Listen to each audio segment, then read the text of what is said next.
नमस्ते स्टूडेंट्स, कैसे हैं आप सभी लोग। Hope you people are well and आप अपने एग्ज़ाम्स की तैयारी अच्छे से कर रहे हैं। आज पहले चैनल को लेकर दो अपडेट। आज के कुछ समाचार कुछ इस प्रकार है। नंबर 1, माइक हो चुकी है सबकी खराब, तो ऑडियो में मिलेगी तुक। दूसरा समाचार, आप लोगों को अब जो भी सर लिखेंगे उसकी पीडीएफ फॉर्म में नोट्स बिल्कुल ही मुफ्त फ्री में पिंड कमेंट या डिस्क्रिप्शन में लिंक मिल जाएगा। अगर इस जगह पे कोई डाउट हो तो आप कमेंट ज़रूर खोलें। दूसरी बात, हाँ दूसरी बात, आज बायोलॉजी का चैप्टर 2 कंट्रोल एंड कोऑर्डिनेशन आज हम लोग शुरू करने जा रहे हैं। साइंस का चैप्टर 6 भी है ये ना। अपने को क्या है, यहाँ पे अपन इस जगह को बता देते हैं। इस जगह पे लिखा हुआ है कि कुछ खास है नहीं वैसे। इस जगह पे आपको लिखा हुआ है कि बहुत सारे माने काम इंसान हर समय कर रहे हैं, लेकिन उनका शरीर हमेशा एक सीक्वेंस में काम करता है। कभी भी ऐसा नहीं है कि आप चल रहे हैं और आपको अचानक से माने कुछ नेचर कॉल आ जाए लेकिन अलग टाइप की, है ना। ऐसा कभी नहीं होता है। आप एक सीनरी में होते हैं। हाँ, अगर आप 3-4 दिन से कुछ नहीं किए हैं तो फिर अलग बात है, मगर ऐसा नहीं होता है। अगर आपका एक डेली रूटीन है कि आप सुबह सुबह उठ के जा रहे हैं तो उसी समय होता है, ठीक है। यहाँ पे ऐसा एग्जाम्पल नहीं दीजिएगा, ठीक है। इज्जतदार एग्जाम्पल दीजिएगा कि हर एक इंसान का बॉडी, एक इंसान क्या, हर एक जानवर व पेड़ पौधे का बॉडी कंट्रोल में ही काम करता है, कोऑर्डिनेशन में ही काम करता है, कंट्रोल में रहता है, कोऑर्डिनेशन बनाए रखता है। अब बात क्या है कि अब इसमें हम लोग को पढ़ना है कोऑर्डिनेशन इन एनिमल प्लांट्स, दोनों के बारे में पढ़ना है। तो सबसे पहले अब हम लोग शुरू करने जा रहे हैं एनिमल को लेके। एनिमल में आपको सबसे पहले समझाया गया है नर्व सिस्टम, ठीक है। नर्व सिस्टम से पहले आप यहाँ समझ लीजिए होता क्या है कि जब भी हम लोग कुछ देखते हैं, कुछ छूते हैं, कुछ करते हैं, हमारे 5 सेंस ऑर्गन्स होते हैं। आपको पता होगा, नहीं पता है तो पता कर लीजिए। 5 सेंस ऑर्गन्स माने बच्चे क्लास की बात है, लेकिन अब अभी आप ऐसे करिएगा तो फिर वो बात नहीं है। 5 सेंस ऑर्गन्स है स्किन, आई, ईयर, नोज, टंग। इन सब में एक रिसेप्टर्स पाए जाते हैं अलग अलग। जैसे कि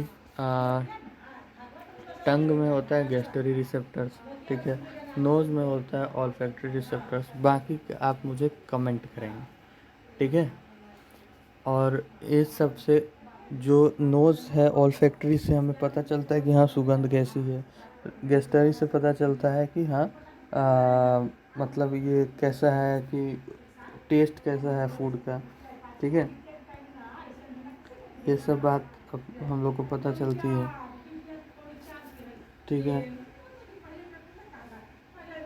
अब अब हम लोग इसमें आ जाते हैं कि अब आपका अगला टॉपिक है नर्व सेल्स समझाने का, ठीक है। तो अपन नर्व सेल समझाने में पीछे क्यों हटे, हम लोग भी समझा देंगे भाई, ये कोई बात।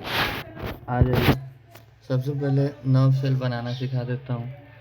बहुत आसान है बनाना। आपको क्या करना है, इस टाइप का स्ट्रक्चर बनाना शुरू करना है, ठीक है। इस टाइप का,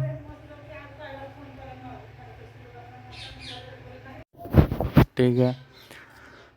आपको ऐसे कर लेना है। फिर उसके बाद एक लाइन ऐसे लेना है। अपन को ऐसे टाइप का वी लिखना है। यहाँ पे एक गोला, यहाँ पे एक गोला, यहाँ पे एक डॉट डॉट, हो गया आपका नर्व सेल। ये बल्ले बल्ले। अब कहानी समझिए। इस पार्ट को बोलते हैं डेंड्राइट। एक सेकंड, सॉरी। इस पार्ट को बोलते हैं आपको डेंड्राइट। अलग पेन से लिख लेता हूँ। इस पार्ट को बोलते हैं साइटोन, ठीक है।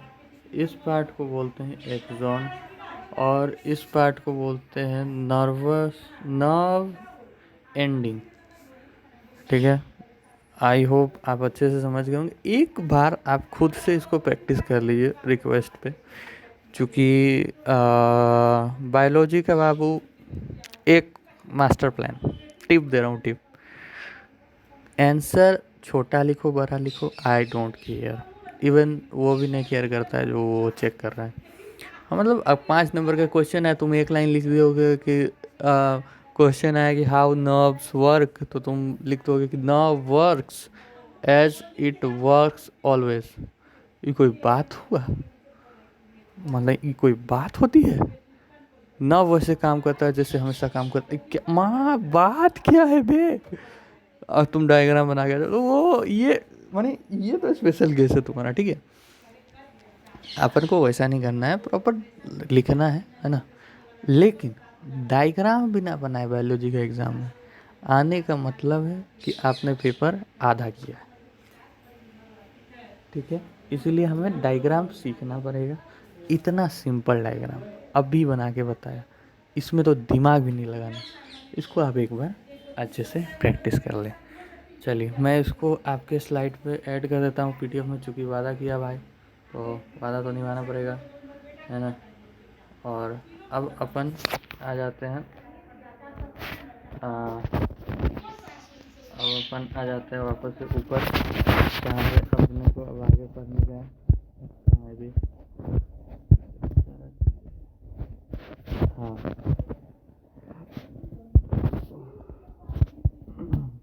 ओके, नर्व सेल बनाना सीख गए आप लोग, है ना। अब हम लोग क्या करते हैं कि इसमें अगला जो टास्क है वो है अपना कि हर एक बॉडी नर्व सेल का बॉडी पार्ट का आपको वो बताना है कि उसका काम क्या होता है। तो अपन अब वो कर लेते हैं, उसके लिए भी अपन नीचे चले जाते हैं क्योंकि इसमें भी आपको वो चिपकाना पड़ेगा ना अपना। अरे वो क्या होता है वो, हाँ ये पीडीएफ में चिपकाना पड़ेगा, है ना। नीचे मिल जाएगा आपको, कहीं के बीच में चुया भी कर दूंगा जहाँ अब करते समय, अभी तो पता नहीं कहाँ कर रहे हैं, पीडीएफ बनाते समय देखेंगे कहाँ चला गया, ठीक है। लेकिन मिल जाएगा, टेंशन मतलब कमेंट सेक्शन चेक कर लेना गारंटी। ओके ओके ओके, अब कहाँ गया है ये। अब अपन अब अपन ये कर लेते हैं कि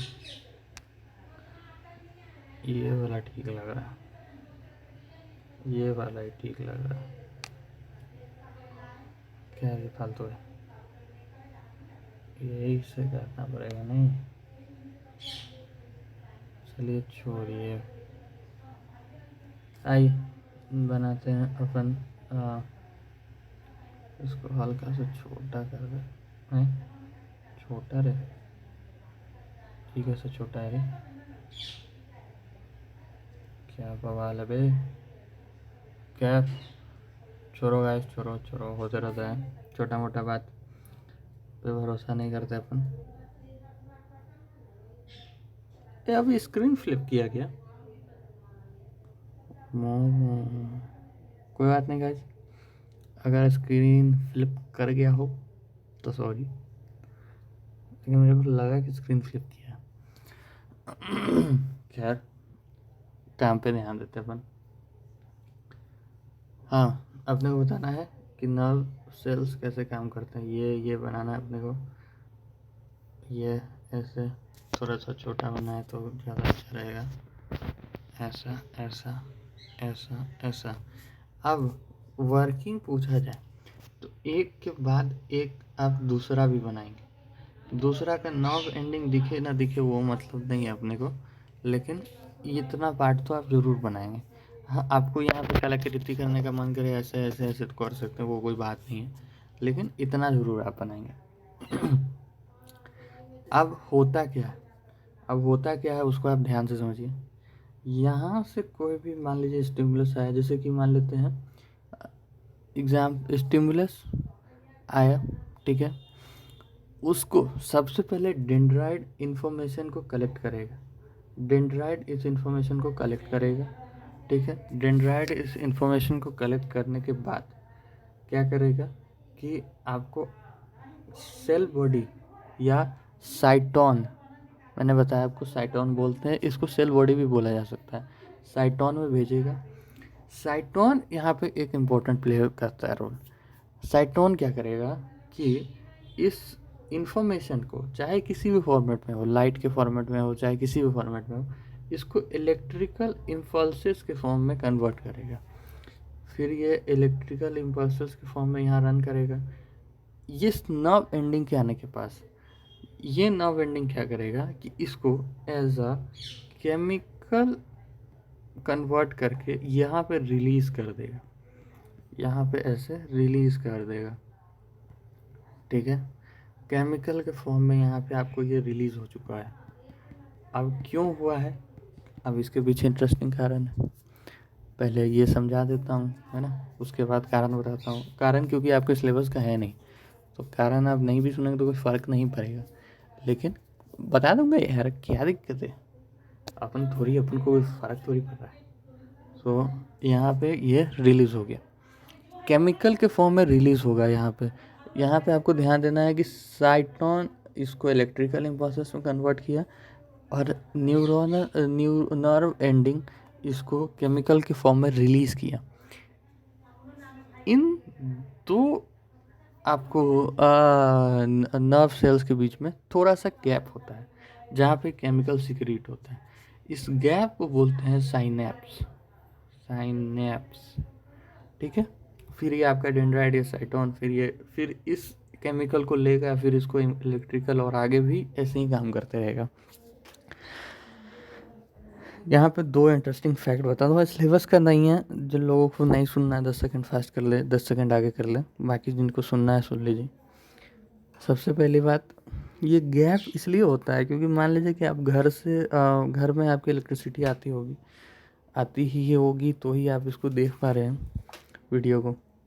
और इलेक्ट्रिसिटी जो खंबे से आती है ना, उस खंबे से आपके घर में सिर्फ एक तार आता है और एक इलेक्ट्रिक बोर्ड में जाता है, फिर वहाँ से अलग अलग आपके छोटे छोटे बोर्ड्स में जाता है। इलेक्ट्रिक बोर्ड का मशीन होता है अपना, हरी बत्ती जलती, लाल बत्ती जलती, वो वाली।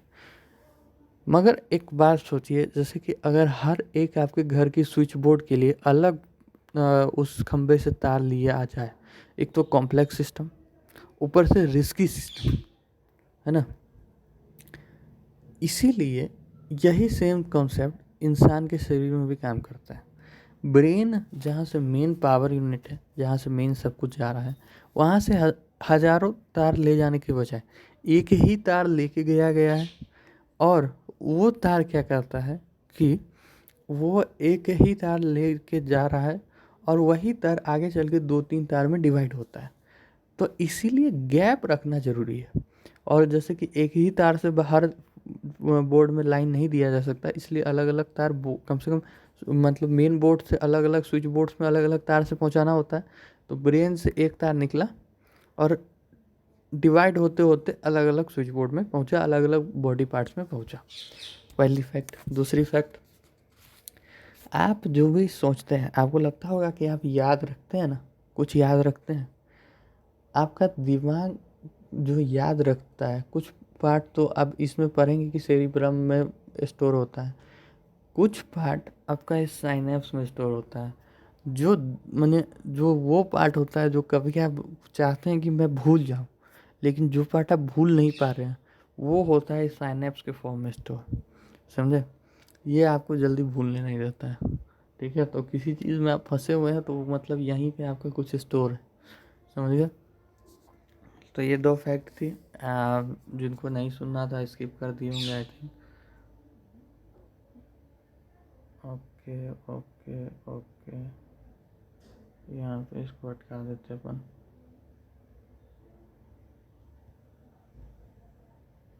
ओके, अब हम लोग वापस ऊपर आ जाते हैं। आगे की बात करने को चलिए। ओके, अब यहाँ पे ये आपको समझना है। अब मान लीजिए कि ब्रेन कोई सिग्नल दिया, या हाथ में आप, अब हम लोग स्टिमुलस को यहाँ हीट लेके चलेंगे। ओके, हाथ से आपने किसी गर्म सब्सटेंस को छुआ, मोमबत्ती को छू लिया, और मोमबत्ती को छूने के बाद आपका नर्व सेल्स आपके ब्रेन तक वो लेके जा रहा है सिग्नल। तो सिग्नल ले जाते वक्त तो ठीक है, कहीं तो वो सिग्नल जाके इंजेक्ट करेगा। तो जहाँ पे वो सिग्नल, जहाँ पे आखिरी नर्व एंडिंग किसी टिश्यू से जाके जुड़ता है, किसी टिश्यू से जाके जुड़ता है, ठीक है, किसी टिश्यू से जाके जुड़ता है, ये जगह किसी टिश्यू से जहाँ जाके जुड़ता है, इसको बोलते हैं न्यूरल जंक्शन। ठीक है, इसको बोलते हैं न्यूरल जंक्शन। ओके, ठीक है, इसको बोलते हैं अपन न्यूरल जंक्शन। और ये जाके वहाँ पे अटकता है और वहाँ पे सिक्रीट कर देता है जो केमिकल चाहिए होता है, जो सिग्नल आया होता है उसको केमिकल फॉर्म में सिक्रीट कर देता है। ठीक है, ये उतना इम्पोर्टेंट कॉन्सेप्ट नहीं है, इससे आपको उतना खास कोई सवाल पूछा नहीं जाएगा। ओके, अब मतलब आपको साइनैप्स गैप वगैरह तो मैं बता चुका हूँ, है ना। अब आपको पढ़ना है, आई थिंक कि अब आपको पढ़ना है रिफ्लेक्स आर्क के बारे में। Yes, reflex arc. एक सेकेंड, सॉरी। अब आपको पढ़ना है रिफ्लेक्स आर्क के बारे में। ठीक है,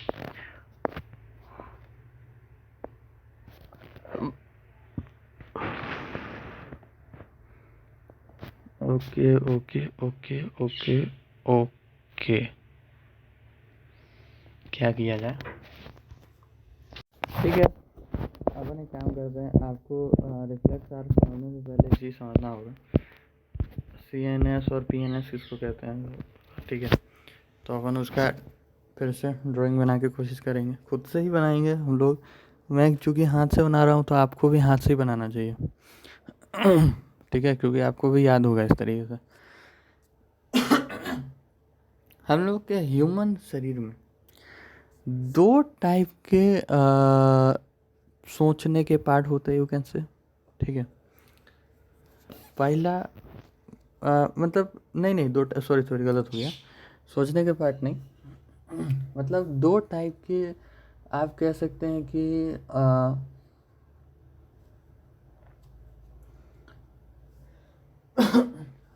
आप कह सकते हैं कि सिग्नल लेना, रिसीव करना, उस पर ऑर्डर देना, जजमेंट देना, मतलब हाँ, एक तरीके से सोचने की पार्टी बोल सकते हैं आप, और क्या।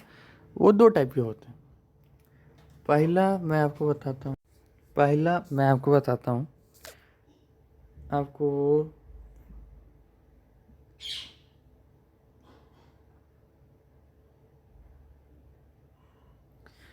ये हो गया आपका ब्रेन, ठीक है, ये हो गया आपका स्पाइनल कॉर्ड। इन दोनों को मिला दें अगर हम लोग, ठीक है, तो इसको बोलते हैं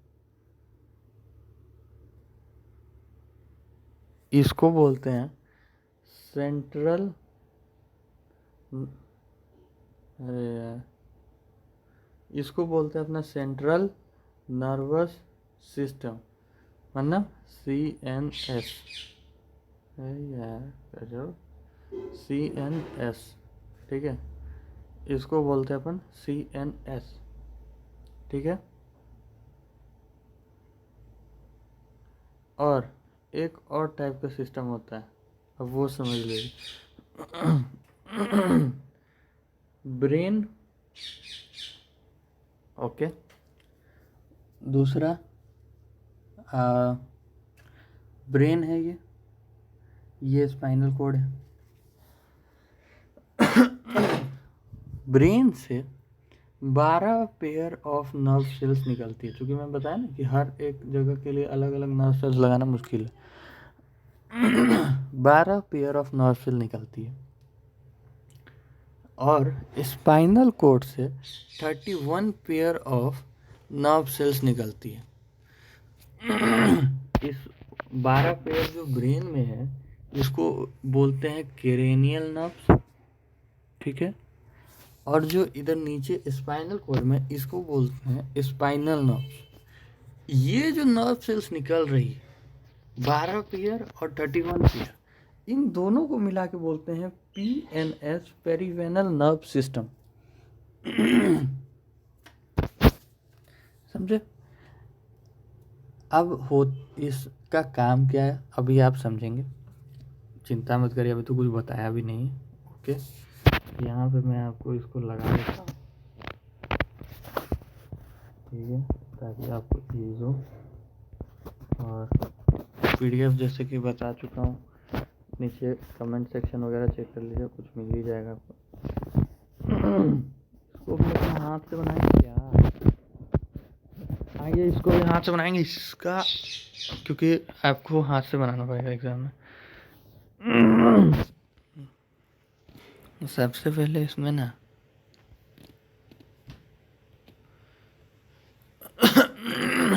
एक सेकंड रुक जाइए। सबसे पहले इसमें ना एक और स्लाइड ऐड कर देना अपन, हाँ तो फिर अच्छा होगा। अब ठीक है ना, अब इसके नीचे चला जाएगा जो भी लिखना, अब आगे लिखना होगा। हाँ तो ड्राइंग। अब आप रिफ्लेक्स आर्क समझने जा रहे हैं, ध्यान से समझिएगा, मोस्ट इम्पॉर्टेंट टॉपिक है, इसकी बिल्कुल करने की ज़रूरत नहीं है। एक मोमबत्ती बनाना है अपने को इसमें आग लगाना है, अपने को एक हाथ बनाना है,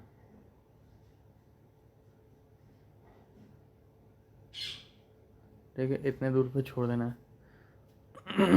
और अपने को यहाँ पे एक स्ट्रक्चर बनाना है इस टाइप का,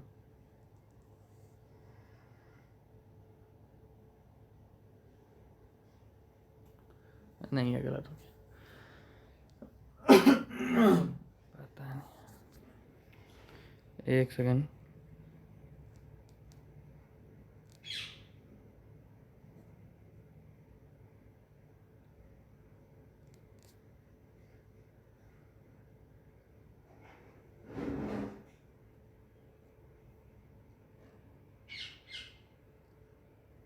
ठीक है, इस टाइप का आपको स्ट्रक्चर बनाना है। अब आपको थोड़ा पतला पेन लेना है, जो कि इसमें थोड़ा पतला ही काम आएगा। और यहाँ से आपको, अब देखिए कॉन्सेप्ट के साथ ड्राइंग करूँगा। ये हाथ है, आपको पता है हैंड है ना, ये एक कैंडल है, ठीक है, यह एक कैंडल है, यह एक कैंडल है। सबसे पहले हाथ को ये गर्मी देगा, हाथ को जैसे ही गर्मी लगेगा, हाथ में से एक मतलब हाथ रिसीव करेगा, तो यहाँ पे ये कैंडल हो गया हीट, या फिर इसको स्टिमुलस भी बोलते हैं, स्टिमुलस।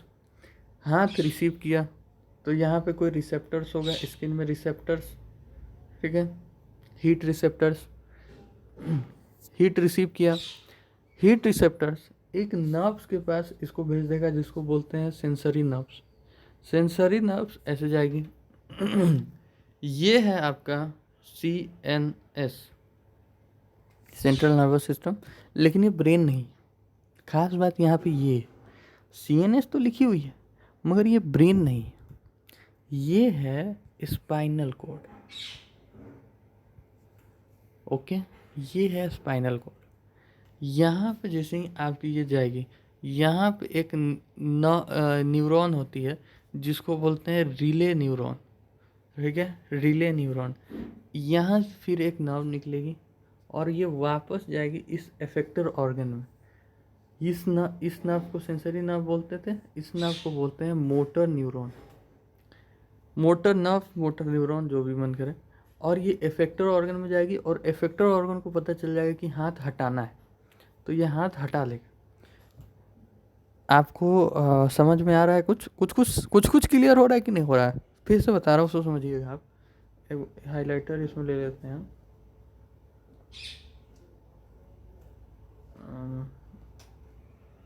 हाँ, तो देखिए होगा क्या कि कैंडल सबसे पहले जल रही है, ठीक है, कैंडल से आपको गर्मी लगी, है ना, आपके नर्व्स, आपके हाथ ने इसको रिसीव किया, एक रिसेप्टर्स होगा, ये स्टिमुलस है, स्टिमुलस से रिसेप्टर्स, स्टिमुलस गर्म किया, रिसेप्टर रिसीव किए, सेंसरी न्यूरॉन इसको लेके गए CNS, स्पेशली स्पाइनल कॉर्ड के पास। स्पाइनल कॉर्ड में एक न्यूरॉन था, रिले न्यूरॉन। रिले न्यूरॉन सोचेगा और क्विकली एक्शन लेगा और इसको मोटर न्यूरॉन के थ्रू इफेक्टर ऑर्गन में भेजेगा। इसमें ध्यान देने वाली बात यह है कि ब्रेन पूरी तरीके से निगलेक्ट हो जाता है, ब्रेन पे कोई ध्यान नहीं दिया जाता है, क्योंकि अगर आप रिफ्लेक्स आर्क कब इसको रिफ्लेक्स आर्क बोलते हैं। रिफ्लेक्स आर्क तभी यूज आता है जब आप किसी मुसीबत में हो, और मुसीबत में कभी भी कॉम्प्लेक्स थिंकिंग इन्वॉल्व नहीं होता है, समझे। वहाँ पे आप सोचने नहीं बैठिएगा कि हाथ हटाऊँ कि नहीं हटाऊँ, कि क्या कर दूँ क्या नहीं कर दूँ, ये सब आप सोचने नहीं बैठिएगा। इसीलिए ये सिग्नल ब्रेन तक जाता ही नहीं, सिर्फ आपको स्पाइनल कॉर्ड से ही रिटर्न आ जाता है, स्पाइनल कॉर्ड में ही इसका एक्शन ले लिया जाता है। ये अब इसमें आपको 2-3 पॉइंट दिखने होंगे।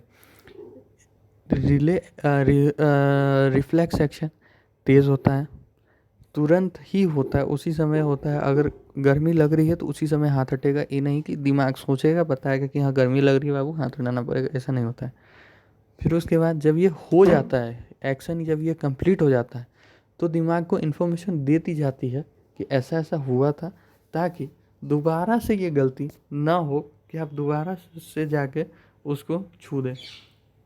ठीक है, दोबारा से ये गलती ना हो, इसलिए आपके दिमाग को पहले ही बता दिया जाता है कि ऐसे ऐसी कांड हुई थी।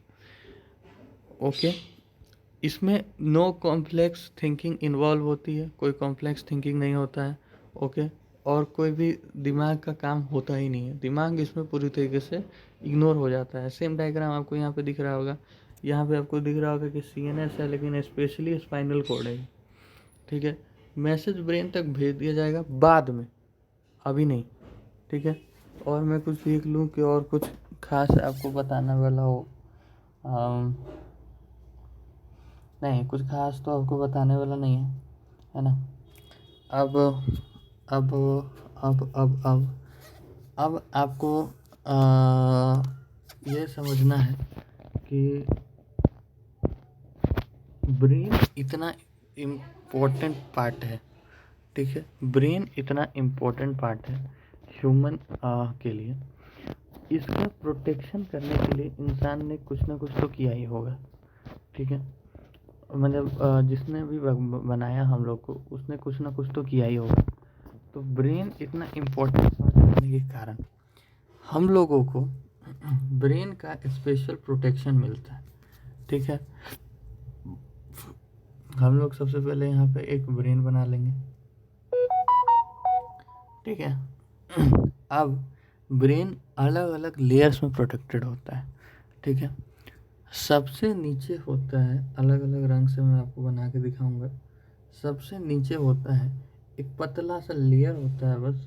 ठीक है, इसको बोलते हैं पाया पा पियामेट बोलते हैं इसको। ठीक है, नाम हल्का हल्का दिमाग से उतर रहा है, पियामेट बोलते हैं। ठीक है, ठीक है। फिर उसके बाद यहाँ पे हल्का सा लिक्विड भरा रहता है फिर ठीक है, यहाँ पे एक लिक्विड भरा रहता है। फिर उसके बाद यहाँ पे होता है हल्का सा ऐसे dash dash dash dash dash dash dash type का आपको बनाना है। ठीक है, इसको बोलते हैं आर्कनॉइड मैटर बोलते हैं इसको, समझे।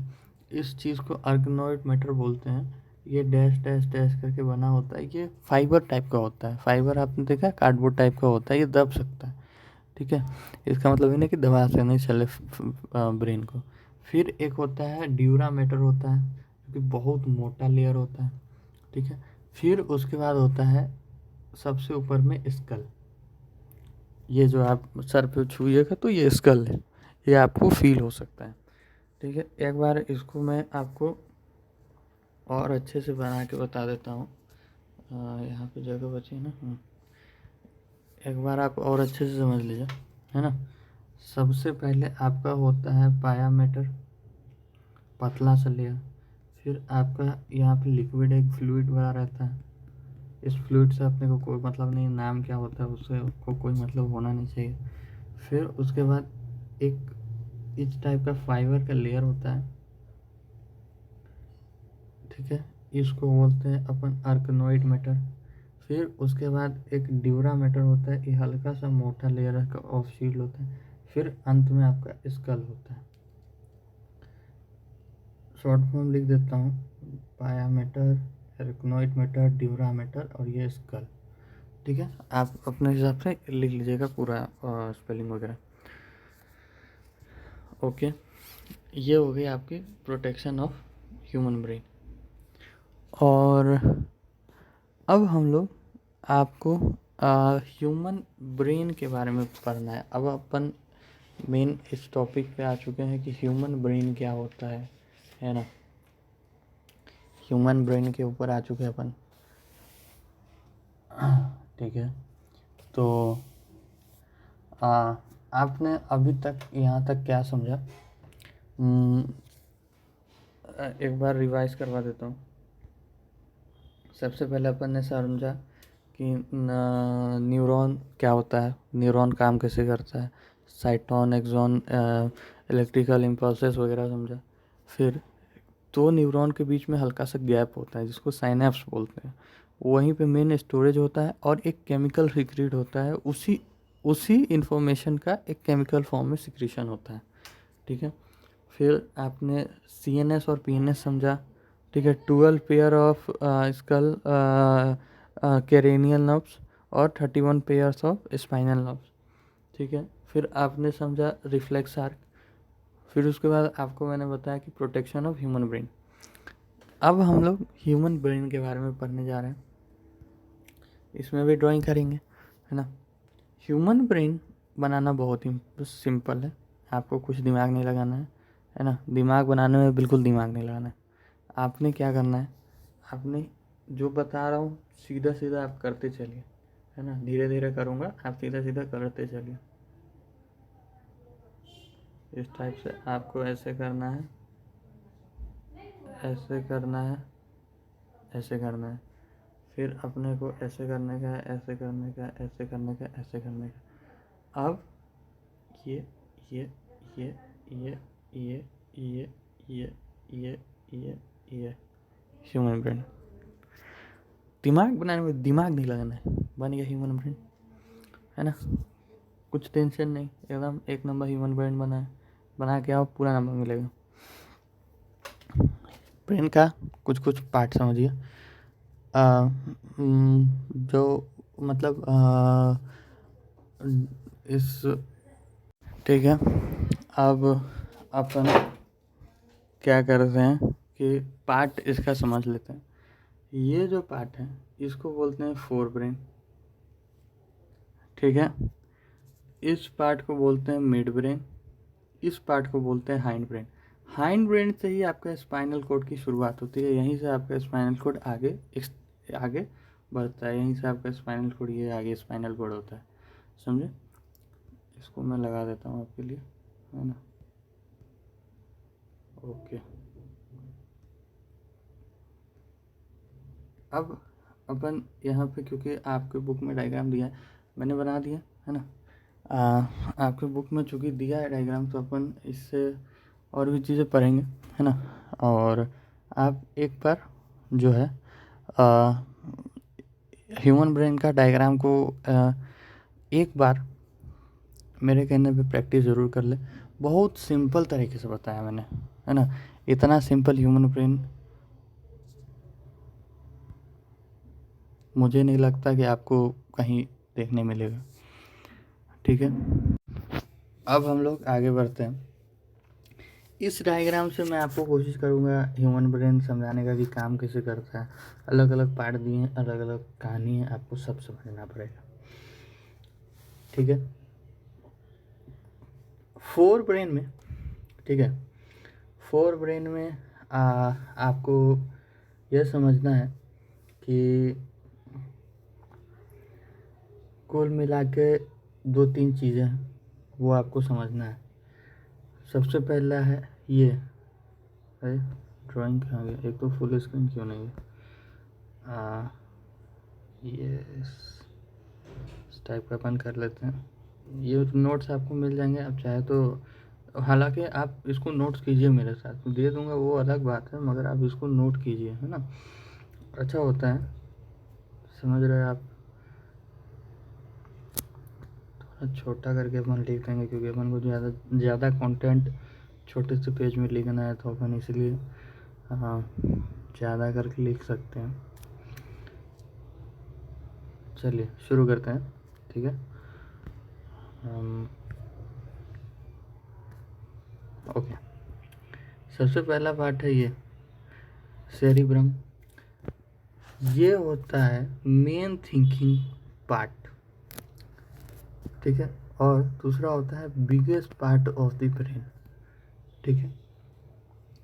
दूसरा है आपका मिड ब्रेन, ठीक है। मिड ब्रेन में आपको सिर्फ यह जानना है कि हियरिंग के लिए ये यूज़ किया जाता है, मतलब आप जो भी सुनते हैं उसका प्रोसेसिंग यहीं होता है, मिड ब्रेन में होता है, ठीक है।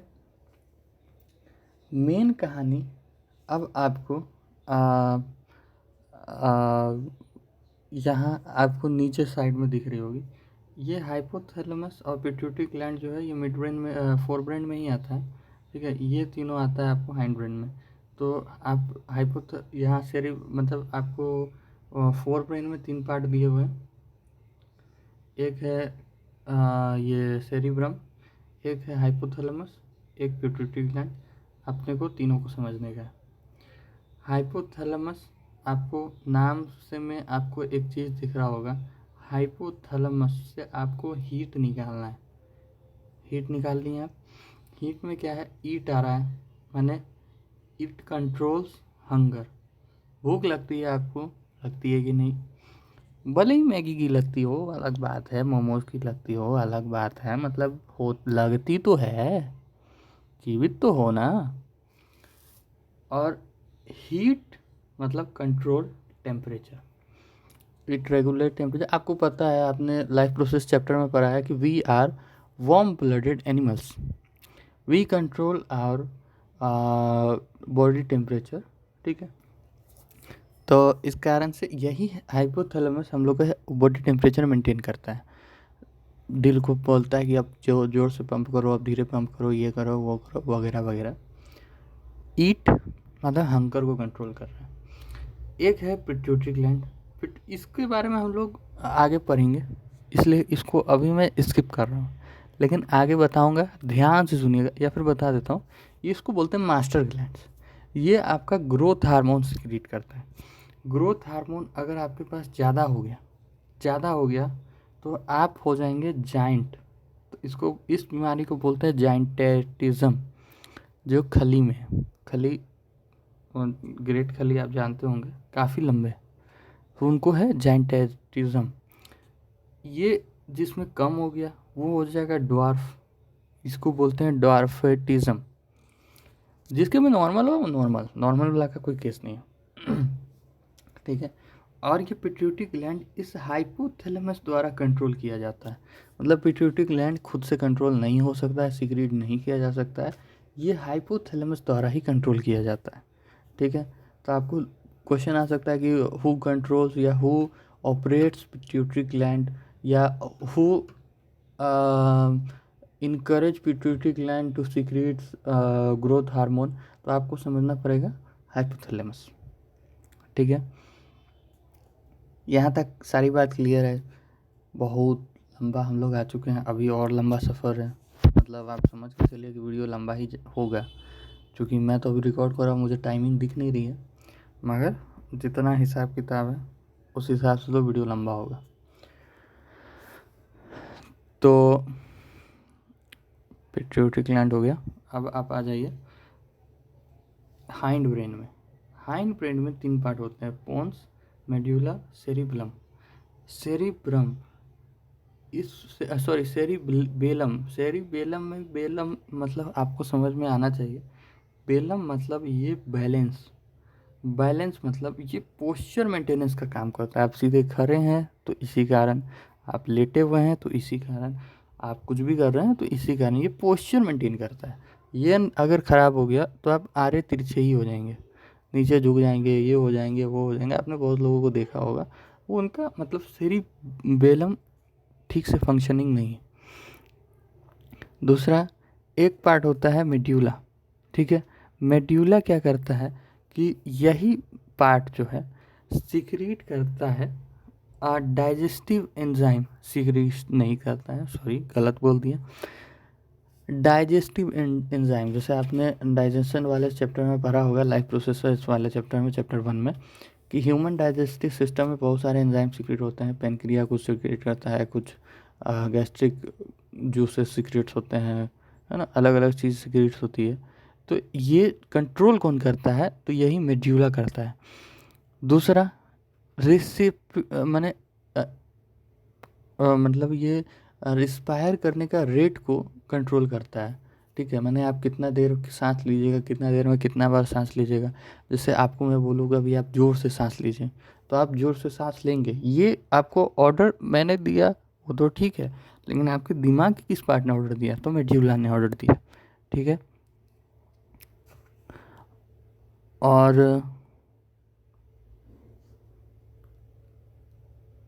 और कार्डियक जो वॉलंट्रेशन मैंने दिल जो धड़कता है ना, वो भी यही कंट्रोल करता है। अब कार्डियक कुछ याद नहीं आ रहा था वर्ड, दिल धड़कने का रेट भी यही कंट्रोल करता है, ठीक है। क्वेश्चन एक एग्ज़ाम में आ सकता है कि इंसान जो ड्रिंक किया होता है, जो शराब पिया होता है, वो ठीक से खड़ा क्यों नहीं हो सकता है? तो इसमें आपको याद रखना है कि हमेशा हमें सेरिबेलम का नाम लेना है, ठीक है। मेड्यूला आपको बताना है कि डाइजेस्टिव एंजाइम सिक्रीट्स करने के लिए ऑर्डर देता है, रिस्पायर रेट कंट्रोल करता है, और कार्डियक मसल्स को कंट्रोल करता है। यहाँ पे सबसे इम्पोर्टेंट आता है पोन्स के बारे में, ठीक है। पोन्स क्या करता है? ये रेगुलेट करता है आपका स्लीप साइकिल, ठीक है। ये आपका सबसे मेन काम है, स्लीप साइकिल, ठीक है, या इंग्लिश में सर्केडियम रिदम बोलते हैं एक, उसको कंट्रोल करता है, समझे। एग्ज़ाम में क्वेश्चन ज़रूर आएगा इससे कि स्लीप साइकिल कंट्रोल कंट्रोल करता है, तो पॉन्स करता है, PONS, ठीक है। घुमा फिरा के आ जाए अलग बात है, लेकिन यही आएगा। अब हम लोग आगे बढ़ जाते हैं।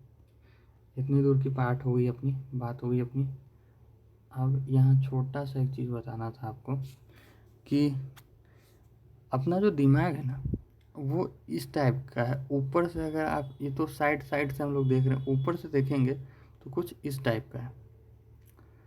2 हेमिस्फीयर है, 1 2, लेफ्ट राइट।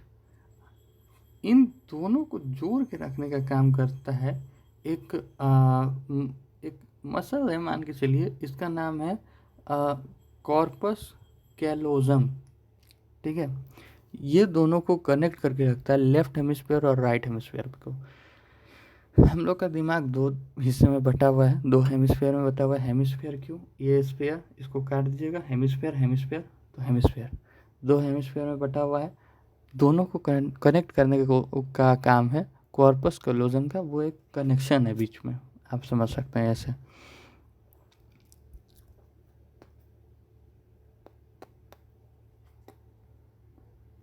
ठीक है, अब अगला आपका पार्ट आ चुका है कि नर्व से एक्शन कैसे होता है। ध्यान दीजिएगा, हम लोग का जो मसल्स है ये जनरली रिलैक्स फॉर्म में रहता है। जब भी इसे कॉन्ट्रैक्ट, क्योंकि 2 ही चीज़ हो सकती है, या तो आपका मसल कॉन्ट्रैक्ट होगा या रिलैक्स होगा, है ना। तो जब भी ये नॉर्मली रिलैक्स फॉर्म में रहेगा, जब भी इसको कॉन्टैक्ट करने का मन होगा तो दिमाग एक सिग्नल भेजेगा मोटर न्यूरॉन के थ्रू। मोटर न्यूरॉन के थ्रू जब इसके पास सिग्नल आएगा, जब मसल्स के पास सिग्नल आएंगे, तो न्यूरॉन एक केमिकल सिक्रीट करेगा। जैसे कि मैंने बताया साइनैप्स केमिकल वगैरह पहली बात हो चुकी है। वो केमिकल क्या करेगा कि इफेक्टर ऑर्गन, मतलब इस हाथ को ऑर्डर देगा कि बाबू हाथ बंद कर लो, माने कॉन्ट्रैक्ट योर मसल्स, तो कॉन्ट्रैक्ट हो जाएगा, और कॉन्ट्रैक्ट होते ही हाथ बंद हो जाएगा। इस तरीके से आपका हाथ काम करता है। यही बातें इस पूरी पैराग्राफ में आपको बताई गई है। अच्छा, आपको लग रहा होगा कि बहुत फास्ट जा रहे हैं। हो क्या रहा है कि फास्ट इसलिए जा रहा हूँ, चैप्टर काफ़ी अच्छा खासा लेंदी है। अगर इसको थोड़ा जल्दी ना किया जाए तो ये खींच लेगा कम से कम 3 से 4 घंटे। और अपने को वन शॉट अपन बना रहे हैं, अपन इस पर्सपेक्टिव से बना रहे हैं कि कल आपका एग्ज़ाम है। क्योंकि बहुत लेट भी हो चुका है ये वीडियो, कुछ कारण से, कुछ टेक्निकल एरर, कभी कोई चीज़ होगी, मतलब बहुत सारे कारण हैं। तो इसी कारण थोड़ा फास्ट है अपन आज, है ना। आप टेंशन मत लीजिए, कभी फ्यूचर में समय बचा इस चैप्टर को दोबारा से री अपलोड कर सकते हैं अपन, है ना। इसलिए अभी आपको, इसीलिए आप बिल्कुल इसके बारे में मत सोचिए कि बहुत फास्ट जा रहा है। आपको सब समझ में आ रहा है, नहीं आ रहा है ना, तो आप डाउट ज़रूर पूछे कमेंट में, क्योंकि अभी कमेंट खाली है, अभी तो कोई है भी नहीं। अगर आप देख रहे हैं यहाँ तक आ चुके हैं, मतलब एक तो बहुत बहुत थैंक यू, ठीक है। दूसरी बात, अगर डाउट है तो आप कमेंट खोल के देख लीजिए, कोई नहीं होगा। एक दो बंदे अगर गलती से आ भी गए तो वो भी आपकी जैसे है। बेशक आप डाउट अपना उसमें पोस्ट करिए, मैं आपको रिप्लाई करूँगा। अब अगला टॉपिक है अपना कोऑर्डिनेशन इन प्लांट्स, ठीक है। अगर एक एक चीज़ रीड करवाने जाऊँ तो टाइम लगेगा दुनिया भर का, इसलिए अपन स्मार्ट वर्क करेंगे। बोल रहा हूँ, आप सुन लीजिए, है ना। और आपको अगर, मैंने वही बोल रहा हूँ एग्ज़ाम के पर्सपेक्टिव से है, तो याद कर लीजिएगा आप खुद से। या एक काम करते हैं, रुक जाइए, लिखते रहूँगा ना तो याद रहेगा कि कहाँ तक अपन पढ़ा दिए, कहाँ और क्या खींचना है ना।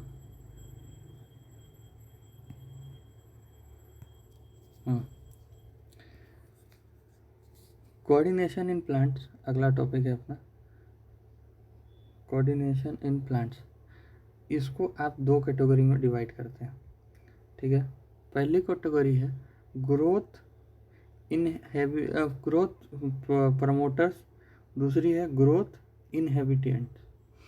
ग्रोथ प्रमोटर्स में, हाँ देखिए, सॉरी कुछ बताना रह गया।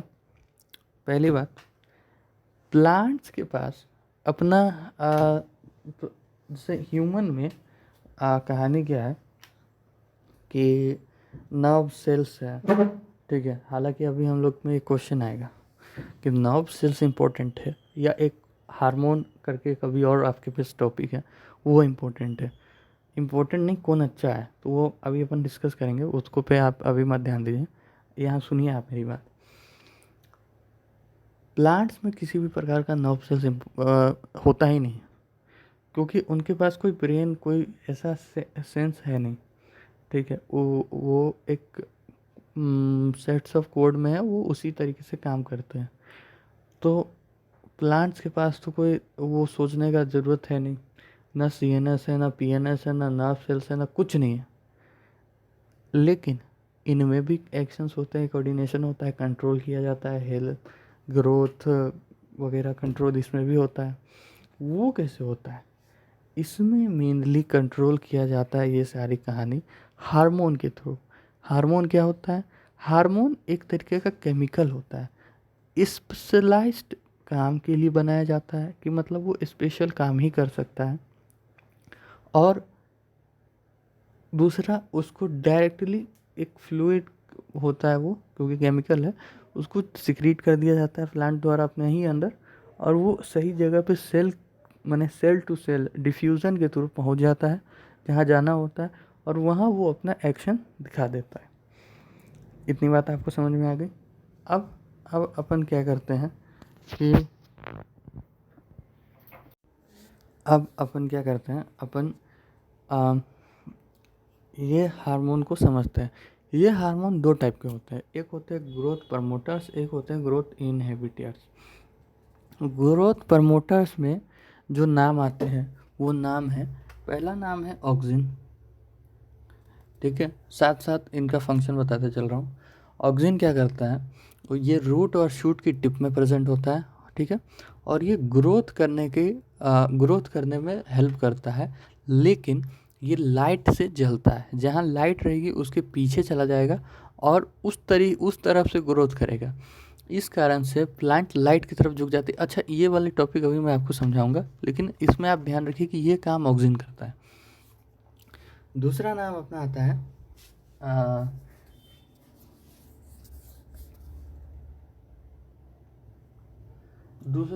नाम अपना आता है गिब्रेलिन। ठीक है, दूसरा नाम अपना आता है गिब्रेलिन। गिब्रेलिन क्या करता है कि मेल्टिंग एंड करता है और क्या करता है, ये शूट की हाइट को बढ़ाता है, और यह जिस प्लांट में अल्कोहल बनाने की शक्ति होती है उस प्लांट में अल्कोहल बनाता है। समझ गए। और तीसरा होता है साइटोकाइनिन, जगह नहीं बची ना। तीसरा होता है साइटोकाइनिन। साइटोकाइनिन क्या करता है, साइटोकाइनिन सेल डिवीजन करवाता है। माने एक सेल है 2 सेल कराएगा, 2 सेल है 4 सेल कराएगा, इस तरीके से सेल डिवीजन प्रमोट करता है। दूसरे हैं ग्रोथ इनहिबिटर्स। ग्रोथ इनहिबिटर्स में पहला नाम है आपको एब्सिसिक एसिड। इसको स्ट्रेस हार्मोन भी बोला जाता है। ये तब रिलीज होता है जब पानी ना हो या वातावरण सही ना हो, और ये क्या करता है, स्टोमाटा को क्लोज कर देता है, लीव्स को सेट कर देता है ताकि ज़्यादा पानी यूज़ ना हो, ग्रोथ को रोक देता है, ये सब चीज़ें करता है ताकि ज़्यादा पानी यूज़ ना हो। ठीक है। अगला है आपके पास ग्रोथ इनहिबिटर में इथाइलिन। इथाइलिन क्या करता है, ये इनहिबिटर भी है प्रमोटर भी है। इथाइलिन फल फ्रूट को पकाने का काम करता है। ठीक है, फल फ्रूट को पकाने का काम करता है, और इथाइलिन फल फ्रूट को पकाने का काम करता है। और इसीलिए आप इसको, अगर इथाइलिन आजकल के केमिकल में भी फॉर्म में आता है, और इसको केमिकल फॉर्म में भी आता है, इसको किसी फल में डाला जाए तो ये मतलब अपना उस फल को पका देता है। यहाँ पे एक आपको एग्जांपल दिया हुआ है छुई मुई का। यहाँ में बताया गया है कि 2 टाइप के प्लांट्स होते हैं। एक होते हैं मतलब 2 टाइप के ग्रोथ होते हैं। एक होते हैं नेस्टिक ग्रोथ, एक होता है, एक क्या होता है यार,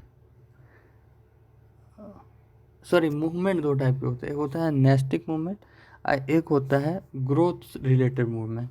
ठीक है। नेस्टिक मूवमेंट में इस छुई मुई या टच मी नॉट प्लांट्स का एग्जांपल दिया गया है। इसको जब भी आप छुइएगा, ये क्या करता है कि अपने पास से सारा वाटर्स को पीछे धकेल देता है, और इसका ये जो लीव है इसको बंद कर देता है, ताकि कुछ भी जो भी स्टिमुलस हो वो इससे दूर चला जाए।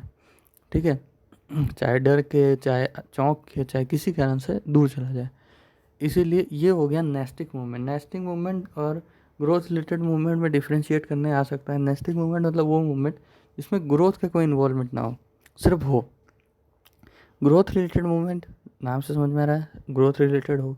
नेस्टिक मूवमेंट टेम्पररी होता है, फिर सही हो जाता है। ग्रोथ रिलेटेड मूवमेंट मैक्सिमम, आप ये लिखिएगा, परमानेंट मत लिखिएगा, मैक्सिमम परमानेंट। ठीक है, या जनरली परमानेंट। ठीक है। और तीसरा पॉइंट में आप एग्जांपल दे दीजिएगा, छुई मुई या फिर नॉर्मल प्लांट्स। और हाँ, अब मूवमेंट ड्यू टू ग्रोथ, यहाँ पे 2-3 इमेजेस दी हुई है, अपन इससे ही समझेंगे। ठीक है। प्लांट्स जो है वो क्या करते हैं, प्लांट्स जो है वो आपने एक चीज़ देखा होगा कि लाइट की तरफ हमेशा बेंड होते हैं।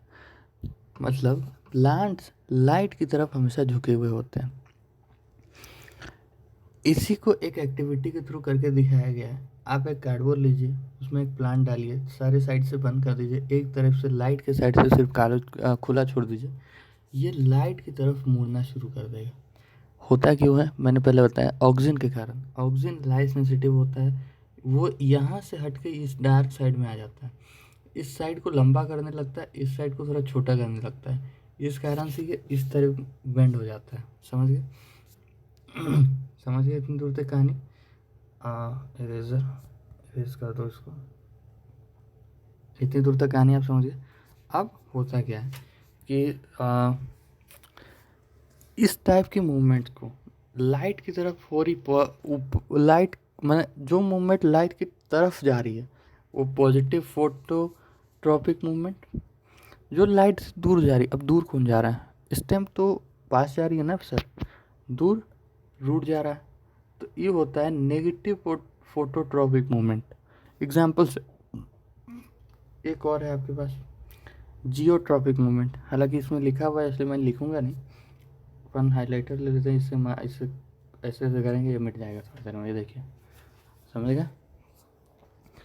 तो होता क्या है कि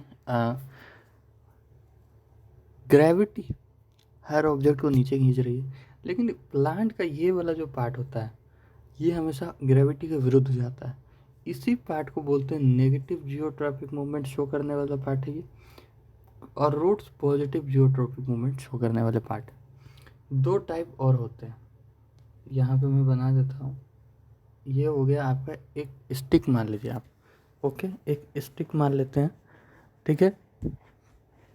और यहाँ पे एक, ये किसका प्लांट है, पी का, मटर। बचा देंगे मटर, आज क्या बना है मटर, कल क्या बना है मटर, मटर वही मटर का प्लांट है। ये एक स्टिक को पकड़ लेता है, उसी के अराउंड घूमना शुरू कर देता है, ठीक है। क्यों घूमता है कैसे घूमता है वो छोड़ दीजिए, वो सब आपके काम की बात नहीं है। उसको घूमना शुरू कर देता है, ये को इसको बोलते हैं थिग्मोट्रॉफिक मूवमेंट। थिग्मोट्रॉफिक मतलब जो टच करके मूवमेंट हो, वो थिग्मोट्रॉफिक मूवमेंट। एक और एग्जांपल आपकी किताब में दिया गया है, जैसे कि ये आपको अगले चैप्टर में मैं बताऊंगा। ये एक ओवरी, यहाँ पे एक पोलन ग्रेन आके अटैच होता है, पोलन ग्रेन पोलन ट्यूब बनाता है और जो कि इससे अटकता है, okay. Pollen grain pollen tube बनाएगा जो कि इससे अटकेगा। इस पोलन ट्यूब से जो मूवमेंट हुई इसको बोलते हैं कीमोट्रॉफिक मूवमेंट। कीमो मतलब ही होता है केमिकल, कीमोट्रॉफिक मूवमेंट मतलब इसको ये होता है केमिकल रिलेटेड मूवमेंट। एक होता है हाइड्रोट्रॉपिक मूवमेंट, उसके बारे में आपको कुछ जानने का मतलब नहीं बनता। हाइड्रोट्रॉपिक मतलब वाटर के लिए मूवमेंट किया जाता है, ठीक है।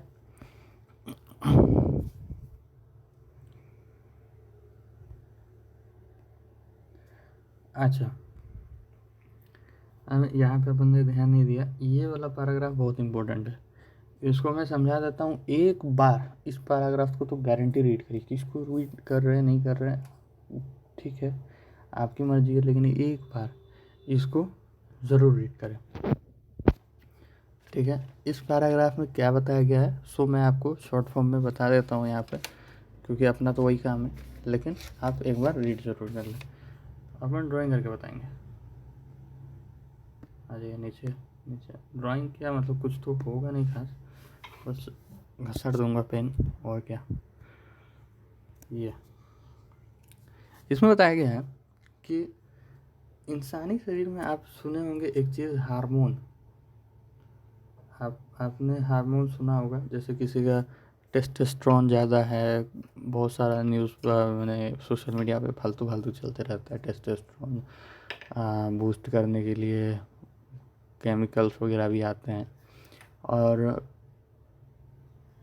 वो सब हार्मोन होते हैं।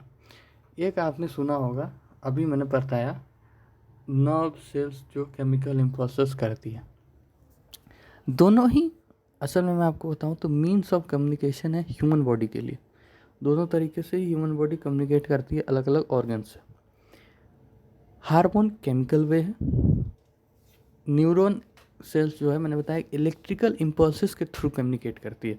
हाँ केमिकल रिलीज करती है, लेकिन वो केमिकल परमानेंट नहीं होता है ना, वो केमिकल तो सिर्फ मैंने रिले के लिए लगाया जाता है या फिर थोड़ा देर के लिए लगाया जाता है, तो वो केमिकल हम लोग मान नहीं लेंगे। अब मान लीजिए कि कोई इंसान हर बार गंदा काम कर रहा है, एक बार अच्छा काम कर देगा तो उसको आप मैंने जेल से निकाल दीजिएगा क्या? ठीक है, एक बार अच्छा काम किया उसका शाबाशी जरूर देना है, लेकिन गलती का सज़ा भी देना एक अलग कहानी होता है, ठीक है। तो अपन इसको इलेक्ट्रिकल कैटेगरी में डालते हैं, इसको केमिकल कैटेगरी में डालते हैं। सवाल ये है कि दोनों में से बेस्ट कौन है? जैसे ही ये सवाल आपसे पूछा जाए, आप बेस्ट हमेशा हार्मोन को बोलेंगे। कारण, पहला कारण, दो कारण हैं। सबसे पहला कारण, इलेक्ट्रिकल इम्पल्सेस जब आप एक बार दोहरा देते हैं, ब्रेन ने एक बार एक सिग्नल भेज दिया, उसी के बाद उसको तुरंत दूसरा सिग्नल भेजना है, तो यह काम electrical impulses back to back signal नहीं लेके जा सकता है। एक सिग्नल जाएगा, फिर थोड़ा देर रेस्ट करेगा, फिर दूसरा सिग्नल जाएगा। इसलिए एक बार में multiple signal is not possible. दूसरा कहानी दूसरा कहानी दूसरा कहानी है कि जैसा कि मैंने बताया कि ये तार है। अब आप हर एक दीवार में एक स्विच बोर्ड डालने जाइएगा तो आपका घर कैसा उजरा उजरा हो जाएगा। इसी तरीके से हर एक सेल के पास नर्व सेल्स नहीं होते हैं, माने इसके पास सारा सेल्स तक का कनेक्शन होता ही नहीं है। अब इसमें पॉजिटिव में आपको 2 पॉइंट लिखना है, सेम उसका उल्टा कर दीजिए कि एक बार में मल्टीपल सिग्नल लेके जाया जा सकता है। दूसरा, इस क्योंकि ये केमिकल है, ब्लड में डायरेक्ट सिक्रीट हो जाता है, इसलिए ये हर एक सेल के पास चल जाता है, क्योंकि ब्लड तो हर एक सेल के पास जाता है ना। समझ रहे हैं आप इस बात को कि नहीं? कोई भी डाउट हो कमेंट, इसको मैं लगा देता हूँ। ओके,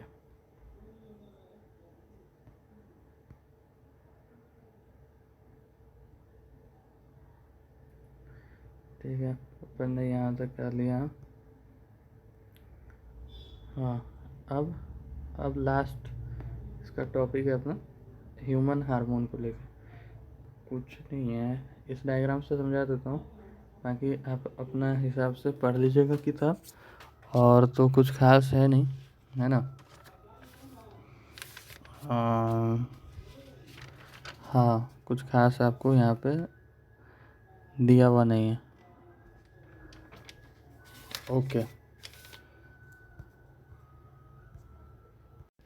इस डायग्राम के थ्रू मैं आपको सारे हार्मोन के बारे में बता देता हूँ, आप अपने हिसाब से लिख लीजिएगा, ठीक है।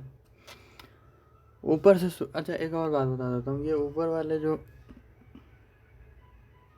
जितने भी होते हैं, ठीक है, ये सोलो पाए जाते हैं, सिंगल पाए जाते हैं। नीचे वाले हमेशा पेयर में पाए जाते हैं, ठीक है। इतनी कहानी समझा दिया, अब शुरू करते हैं कहानी।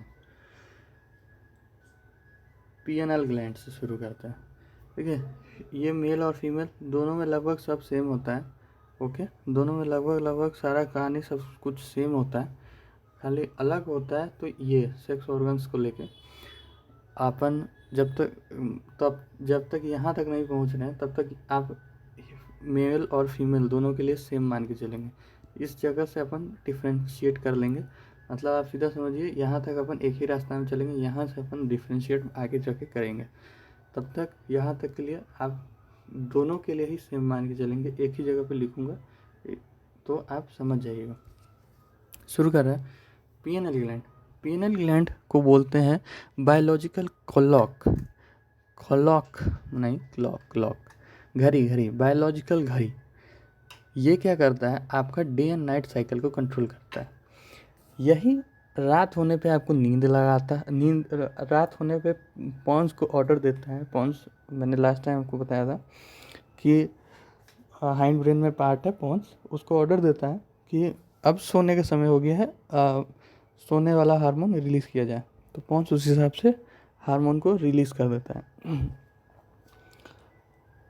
लेकिन इस पीएनएल को ग्लैंड को बुद्धू बनाना बहुत आसान है। आप कभी भी, आपको रात में कभी भी पढ़ने का मन करे तो बहुत तेज इंटेंसिटी बल्ब 9 वॉट या 12 वॉट का जो बल्ब आता है उसको लगाइएगा, ठीक है। और उसको चालू करके और 10-15 और लाइट चालू कर लीजिए, जितनी लाइट है सारी चालू कर लीजिए, और उसमें आप पढ़िएगा। आपको पीएनएल ग्लैंड को पता ही नहीं चलेगा, कंफ्यूज हो जाएगा कि दिन है कि रात है भाई, समझे। जब तक आप बाहर निकल के वापस उसको बताइएगा ना कि रात हो रहा है, तो वो मानते रहेगा कि रात दिन ही चल रहा है, आज का दिन थोड़ा लंबा हो गया है। उस अंदर ही अंदर वो बात करेगा कि आज का दिन भैया बड़ा नहीं हो गया थोड़ा, उधर से अंदर देख रहा भी नहीं होता, आज का दिन बहुत बड़ा है। तो इसको बेवकूफ़ बनाना बहुत आसान है, और पूरा घर ही यही है। तो आप सिंपल सिंपल इसको नॉर्मल क्लॉक मान के चलिए, बायोलॉजिकल क्लॉक है ये, इसका कोई भी सेल निकाल देगा, कुछ भी हो जाता है इसके साथ। Biological clock, penal gland. अगला हाइपोथैलेमस, हीट और से मैंने आपको बताया था कि ये हंगर और टेम्परेचर कंट्रोल करता है, ठीक है।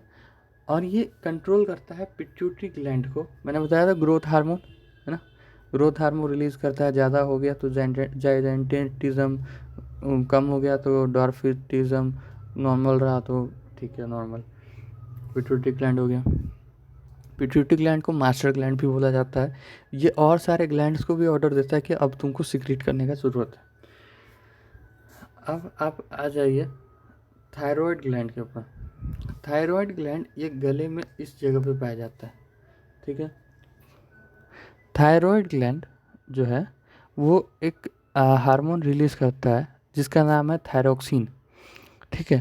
थायरोक्सिन क्या करता है कि आपके ब्लड में जो कार्बोहाइड्रेट है, फैट है, उनका मेटाबॉलिज्म कम करता है, उनको कंट्रोल करता है, रेगुलेट करता है, ठीक है। लेकिन इसको काम करने के लिए इंसुलिन चाहिए। लेकिन जब आपको इंसुलिन नहीं मिलेगा इस जगह पे, तो इसको शक होता है कि कहीं मेरा साइज़ छोटा तो नहीं है, इसलिए मैं इसको कंट्रोल नहीं कर पा रहा हूँ। इस कारण से ये अपना साइज़ बड़ा करना शुरू कर देता है। और अगर इसको टाइम पे इंसुलिन नहीं मिला तो एक बीमारी हो जाती है जिसको बोलते हैं गोइटर, जिसमें गला ही बाहर की ओर आने लगता है, ठीक है। तो थायराइड ग्लैंड हो गया। अब होता है parathyroid gland. Parathyroid gland thyroid gland के पीछे होता है, जस्ट बिहाइंड, है ना। ये रिलीज करता है पैराथायरोक्सिन। ये क्या करता है, कैल्शियम मेटाबॉलिज्म को कंट्रोल करता है, ठीक है। और अब आ जाइए थाइमस के ऊपर। थाइमस जो होता है इसको इम्यून ग्लैंड भी बोला जाता है। ये एज के साथ साथ छोटा होते जाता है। इम्यून से आप समझ गए होंगे, इम्यूनिटी सिस्टम, ये आपके इम्यूनिटी सिस्टम को बूस्ट करता है, काम करता है, लेकिन ये एज के साथ कम होते जाता है। इसलिए आप बच्चा में आप कहीं भी गिर जाइए, कूद जाइए, कुछ भी मिट्टी बिट्टी खा लीजिए, लेकिन आपको कुछ नहीं होगा। लेकिन आप बड़ा होने के बाद हल्का सा पोल्यूशन वाला एरिया में जाइए, आपका सर्दी खांसी, हालत ख़राब, सब कुछ। तो ये धीरे धीरे छोटा होने लगता है, ठीक है। अगला आ गया आपका पैनक्रियास। पैनक्रियास को रुक जाइए, पैनक्रियास को अभी नहीं पढ़ते, अभी हम लोग पढ़ते हैं एड्रीनल ग्लैंड को। एड्रीनल ग्लैंड एक हार्मोन सीक्रेट करता है जिसका नाम है एड्रीनालिन। एड्रीनालिन को बोलते हैं flight and fight hormone. Flight मतलब भाग जाओ, फाइट मतलब लड़ लो। इसको स्ट्रेस हार्मोन भी बोला जाता है इंसानों के तौर पे। ये क्या करता है कि आपके दिमाग को ऑर्डर देता है, कुछ मान लीजिए कोई तगड़ा बंदा आ गया, अब आप बंदी के साथ है, अब आपको लड़ाई करना पड़ेगा। एक एग्जाम्पल है भाई, ठीक है, कोई ऑफेंड नहीं होगा कि सारा कोई नहीं करेगा, ओके। तो मान लीजिए कि एड्रीनालिन एक हार्मोन रिलीज करेगा, ठीक, सॉरी, एड्रीनल ग्लैंड एक हार्मोन रिलीज करेगा, adrenaline, flight and fight hormone. Flight and fight hormone से अब आपको रिलीज हो चुका है आपके शरीर में, कुछ कुछ चेंजेस आएंगे अब आपके शरीर में। सबसे पहला, दिल तेज़ी से धड़कना शुरू होगा। दिल तेज़ी से धड़क रहा है इसलिए उसको ऑक्सीजन ज़्यादा चाहिए, इसलिए आपका रेस्पिरेशन रेट बढ़ जाएगा, ठीक है। दूसरा क्या होगा कि अब आपको या तो लड़ने के लिए या तो भागने के लिए, दोनों ही केसेस में मसल्स में ज़्यादा ऑक्सीजन, मसल्स में ज़्यादा पावर, एनर्जी, सब कुछ चाहिए। तो ये डाइजेशन और स्किन को एनर्जी देना हल्का कम कर देगा, या वहाँ तक खून पहुँचाना हल्का कम कर देगा, और आपके मसल सेल्स को एनर्जी या ग्लूकोज या कुछ भी बोलिए उसको देना ज़्यादा शुरू करेगा, ठीक है। और क्या करेगा कि हाँ, रिस्पिरेशन रेट हो गया, इतना काम हो गया, हाँ। और क्या करेगा, अब ये आपको स्वेटिंग करना शुरू करेगा कि अब बताओ कि करना क्या है। अब आपके पास दो सिचुएशन है, या तो आप भाग जाइए या तो आप लड़ लीजिए। अब इसके लिए ये आपको रेडी करेगा। एड्रिनल ग्लैंड हो गया, फ्लाइट एंड फाइट हार्मोन।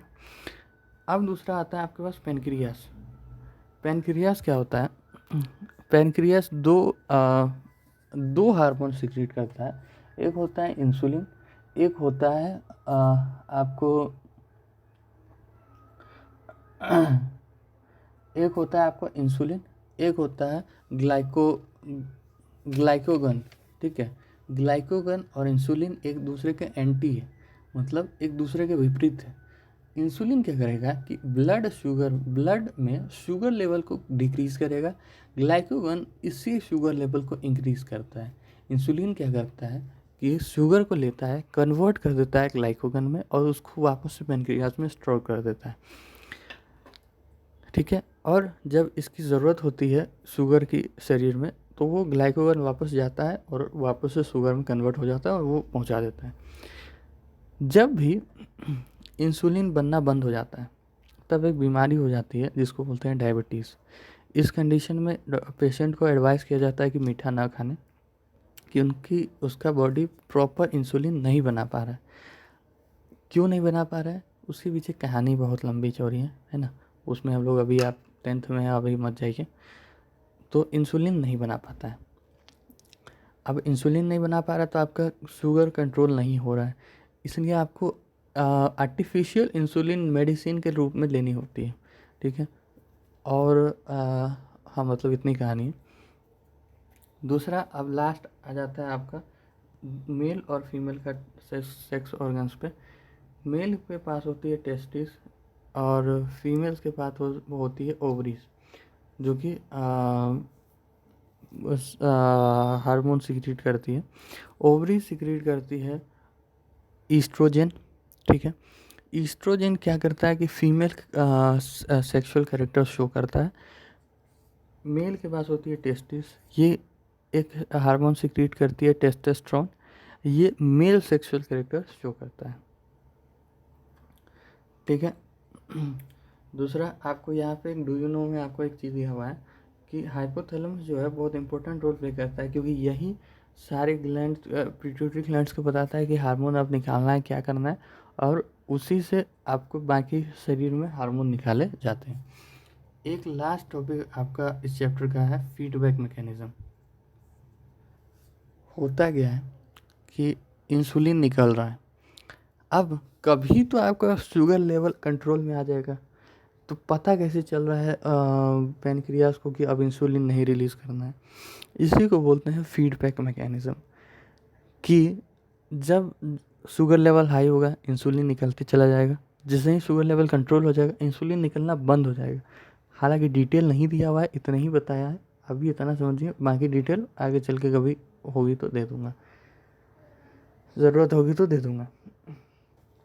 तो इस तरीके से आपका फीडबैक मैकेनिज्म काम करता है। यहाँ पे छोटा सा एक एक्टिविटी दिया हुआ है, मैं नीचे से 3 कर देता हूँ, आप ऊपर के 3 करिएगा, बहुत इजी आपको दे रहा हूँ। ओवरीज रिलीज करती है आपको ईस्ट्रोजन।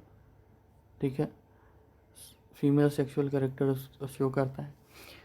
एड्रीनालिन रिलीज होता है एड्रीनल ग्लैंड से, इसको बोलते हैं फाइट एंड फ्लाइट हार्मोन।